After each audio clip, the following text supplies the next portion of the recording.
24 साल का ये सफ़र, पाकिस्तान की जमहूरियत आज एक दफ़ा फिर किसी ख़तरे से दो चार नज़र आती है। इलेक्शन नहीं हो पा रहे मुल्क में, कहा जा रहा है आगे भी कोई हतमी तारीख नहीं नज़र आ रही, जनवरी फरवरी मार्च तो जमहूरियत की बुनियाद है इंतखाबात और ह्यूमन राइट्स, बहुत सारे इशूज़ हैं।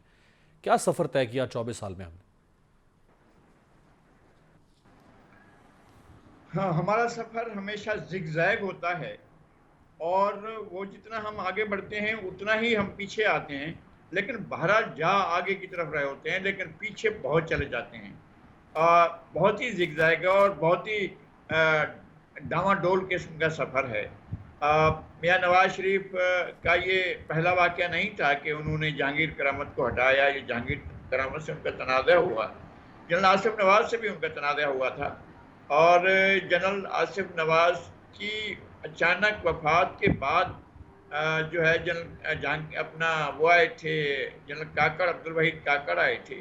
और ये ज़माना वो था जब मोहतरमा बेनज़ीर भुट्टो के साथ था, लेकिन जब जनरल वहीद काकड़ के दौर में वज़ीर आज़म बने मियां नवाज शरीफ, तब भी एक तनाज़ा हुआ था और उन्हें इस्तीफ़ा देना पड़ा था मियां नवाज शरीफ साहब को। फिर काकड़ अच्छा, मियां फार्मूला आया। नवाज जी, काकड़ फार्मूला आया था जिसमें दोनों को इस्तीफा देना पड़ा था, प्रेसिडेंट को भी और वजीर आजम को भी अपने अपने मनसब को छोड़ना पड़ गया था। और जहांगीर करामत के दौर में भी यही हुआ था। एक बड़ी एक एक एक बड़ा मीटिंग थी कोलंबो में, और पाकिस्तान के सेक्रेटरी खारजा, साबिक सेक्रेटरी खारजा नियाज़ नायक और मैं भी उनके साथ शामिल था। और इंडिया की तरफ से भी एक जनरल थे जो वेस्टर्न कमांड के कमांडर रह चुके थे, वो भी लेफ्टिनेंट जनरल थे। तो उन्होंने एक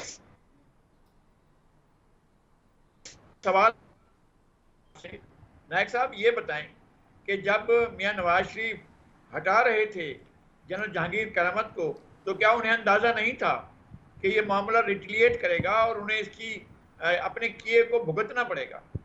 तो वो बात टाल गए थे और उन्होंने कोई और मौजू छोड़ दिया और कहा कि मैंने राजीव गांधी से ये कहा, राजीव गांधी ने मुझसे ये कहा, मेरे उनके साथ ये ताल्लुकात थे, उनके साथ ये बात। उन्होंने दोबारा ये सवाल किया, उन्होंने कहा एम्बेसडर नायक, मैं आपसे ये पूछ रहा हूँ कि क्या नवाज शरीफ को ये मालूम नहीं था कि जिस तरह से वो हटा रहे हैं जनरल जहांगीर करामत को, उसका खमियाजा उन्हें भुगतना पड़ेगा? तो फिर वो बात को गोल कर गए, तीसरी मरतबा गोल किया, चौथी मरतबा जनरल वो जो थे इंडियन आर्मी के रिटायर्ड जनरल थे BS मलिक, वेस्टर्न कमांड के वो सरबराह रहे थे। तो वो उनसे पूछते हैं कि जनाब नियाज नायक साहब, आप मुझे जवाब क्यों नहीं दे रहे हैं? तो खैर उन्होंने जो भी जवाब दिया था नियाज नायक साहब ने, वो एक तो तारीख में एक मेरे अपने सीने में महफूज है, मैं उस तरह की बात में जाना नहीं चाहता हूँ क्योंकि वो अजीब सी बात थी। तो लेकिन मियां नवाज शरीफ साहब ये इस तरह के मामलात में कोई एहतियात का दामन नहीं देखते हैं, और उनके अंदर एक ख्वाहिश है कि मैं एक मुतलकुल अनानियत हो मेरे अंदर, और मेरे पास पावर हो, तमाम अख्तियारात हूँ, और एक मैं किस्सा किसी कहानी के दौर का, किसी लेकिन तारीख के किसी लगारी खास साहब, दौर का मैं एक लगारी खास। साहब देखिए, मुतलकुल अनानियत तो चले, जैसा फरमा रहे हैं वो तो एक नेगेटिव चीज़ है, वो तो किसी को हासिल नहीं होनी चाहिए। लेकिन अगर मुल्क का मुंतखब वज़ीर आज़म ये कहे कि तमाम इख्तियारात मुझे हासिल है, मैं चूंकि अवाम का मुंतखब नुमाइंदा हूँ, फॉरेन पॉलिसी, डोमेस्टिक पॉलिसी, सब कुछ मुझे फैसला करना है, ये तो उसको हक मिलना चाहिए ना सर? नहीं, बिल्कुल मिलना चाहिए, मैं इससे इनकार नहीं करता हूँ।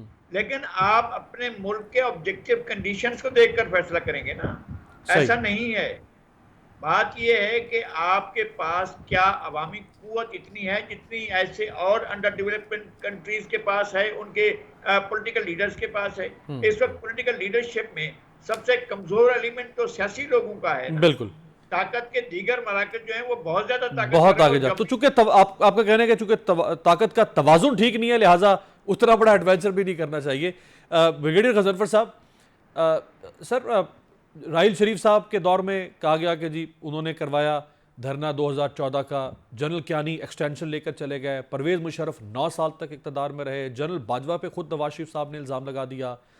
तो अगरचे 12 अक्टूबर दोबारा नहीं हुआ इन 24 सालों में, लेकिन हालात तो उसी किस्म के, एक इंटरवेंशन, सियासी लीडर्स के ऊपर दबाव, मदाखलत, हालात तो वही रहे हैं 24 साल। बहुत बहुत शुक्रिया।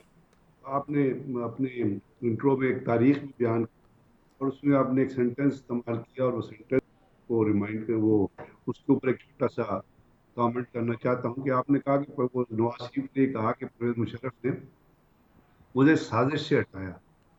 तो अगर आप तारीख के दोहराहे को देखेंगे और उनके ऊपर से उन पेजेस उन सफ़ों के ऊपर से गर्द उठाएंगे तो असल में तो बुनियादी तौर पे जो वजह थी वो नवाज शरीफ की साजिश थी जो उन्होंने की हुई थी जनरल परवेज मुशर्रफ के खिलाफ कि जी उन्होंने उनको हटाना था और इसका इंदिया इंदिया उन्होंने उस वक्त दे दिया था जिस वक्त उन्होंने हुकूमत संभाली थी और अपने क्लोजेस्ट कलीग को उन्होंने ये बता दिया था कि जी अगला चीफ आर्मी स्टाफ जो है वो जनरल भट्ट होंगे।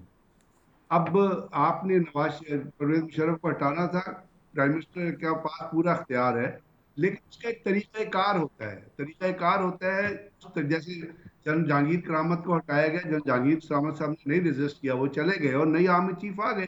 तो इस अगर वो जनरल परवेज मुशर्रफ पाकिस्तान में होते, कहीं बाहर से ना आ रहे होते, उनके जहाज को लैंड करने से मना ना किया गया था, आप जब लैंड करते उनको बुलाते और कहते कि जी मैं रिप्लेस कर रहा हूँ आपको, तो एक लीगल एक बड़ी उसके अंदर एक डिसेंसी और एक लीगैलिटी आ जाती। तो असल में तो साजिश नवाज शरीफ की थी कि वो परवेज मुशर्रफ को बाहर देख के अपने प्लान को अमल करना, और ये उनका तरीकाकार है। ये उनकी जहन के अंदर जो वो एक अमीरुल मोमिनीन टाइप सोच आई थी ना, वो उनके जहन के अंदर आज भी मौजूद है। अब देखिए इसी हालत में देख लीजिए, अभी आज ही आप अपने बयानात को देख रहे कि जनरल बाजवा और जनरल फैज, हालांकि जनरल बाजवा ने भी और जनरल फैज ने भी फैसिलिटेट किया है नवाज शरीफ को पाकिस्तान से बाहर जाने के लिए, जहां जाके वो रहे। जब उनको सजा हुई थी उस वक्त तो DGISI जैसे जनरल नवीद हाँ। मुख्तार थे।